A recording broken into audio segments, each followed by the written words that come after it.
Magandang gabi mga kabro. Nandito na ako sa bahay. Medyo mamamahinga na ako. Alas 12 na eh. Darasal lang ako. Tapos mamaya tutulog na ako. Pero bago ako matulog, nais ko muna na malaman ko yun yung mga bagay na pwede kong malaman. Kasi marami akong marami rin akong sinusubaybayan sa mga vlogger din.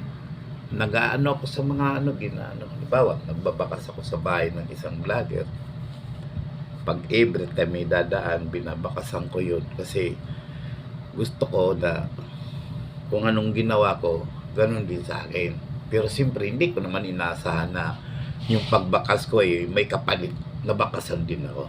Siyempre, kung ayaw, okay lang. Pero kung maganda yung tulungan talaga kasi naramdaman ko, pinag-aralan ko mabuti yung sa YouTube o kaya dito sa Facebook.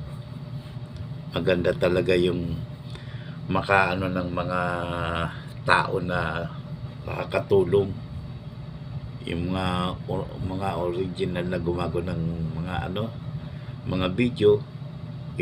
Nakita ko na pinag-aralan kong mabuti nung katulad ngayon maghapon. Alam niyo mga ka-vlog, nagulat ako, more than 1,000 views isang araw. Nung tinignan ko doon sa analyze, nakita ko doon na madaming pumasok na views sa loob ng isang araw lang, ngayon lang maghapon. Kasi ginawa ko maghapon, di tinignan ko lahat ng lahat ng mga original creator na talaga. Tinitingnan ko kasi gusto ko rin na masanay ng gusto Yung ginagawa ko, bawat madaanan ko na vlogger, binabakasan ko siya, nilalike ko, sinishare ko, tapos pinapalo ko. Yan, wala akong pinalalampas. Malaking creator din siya, mababa lang siya.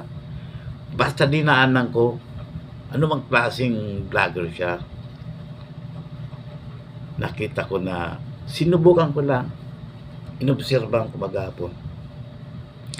Bakas, like, bakas, follow, share, bakas, like, follow. Yun lang ginagawa ko lang.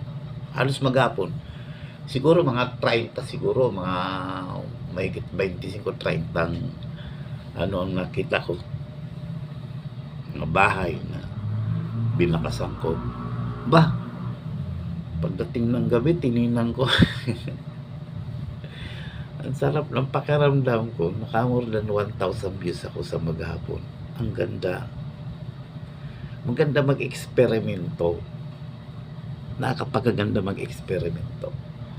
Dahil nakikita ko kung saan yung mahina, kung saan yung malakas, at kung paano ako pinapanood ng katulad ngayon. I-like nyo ako, i-share nyo ako, i-follow nyo ako, hindi nyo ako i-share, hindi nyo ako i-follow, hindi nyo ako i-like. Okay lang. Basta napapanood nyo ako, ibig sabihin may views ako. Kaya nagpapasalamat ako. Kaya, ayun, bago ako matulog, nagpapasalamat ako pagdarasal ko na lahat ng binakasan ko, lahat ng shinare ko, lahat ng pinalo ko, maramdaman nila din ako para ibig sabihin kung anong ginawa ko gawin din nila sa akin. Kasi yun lang ang tulong Siyempre nag-upload ako doon sa mga ginagawa ko. Pero mas the best kung bukod sa nag-upload ako, nakakagawa din ako ng nakakabakas din ako sa mga bahay ng mga creator na masyadong matataas ng Di ko inisip kung mataas na uri na creator siya o simple lang siya. Basta importante, pag dinaanan ko, bakasan ko, share in light ang ginagawa ko, tapos sinasama ko ng palo.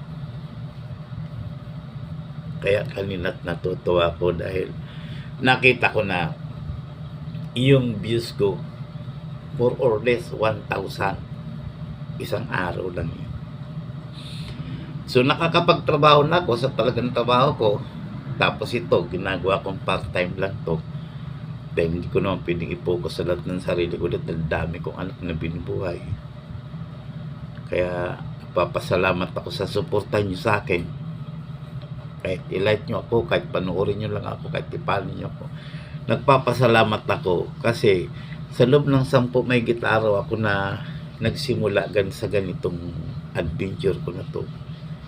Maraming challenge ang nakikita ko. Maraming challenge, maraming advancement, marami akong nakikitang mga pagbabago sa buhay ko. Kaya maraming salamat. Maraming salamat sa nagla-like sa akin, sa nag-share sa akin, sa nagpapalo sa akin. Maraming salamat. Lalo na yung pamilya ko, alam po nakasuporta kayo sa akin. Kapatid ko si Ronnie dyan sa Baysia, sana kung narinig mo tong ginagawa ko na to, sana tawagan mo naman ako. Wala kang number sa akin kaya di kita matawagan Sana tawagan mo naman ako pag may panahon ka, kasi gusto rin kitang makausap. Salamat sa mga nag-like, salamat sa nag-share, salamat sa nag-follow. Kasi ngayong araw na to naka 7,700 views na ako.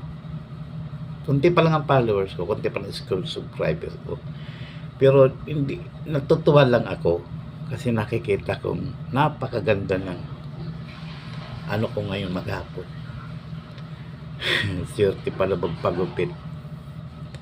Kahit nakalbo ako, at least nakita ko na may improvement yung aking ginawang itong adventure ginagawa ko to. Maraming salamat sa mga kapatid, salamat sa mga kablog ko, mga sister, kabro ko, dahil nakikita ko sinusuportahan niyo ako. Salamat.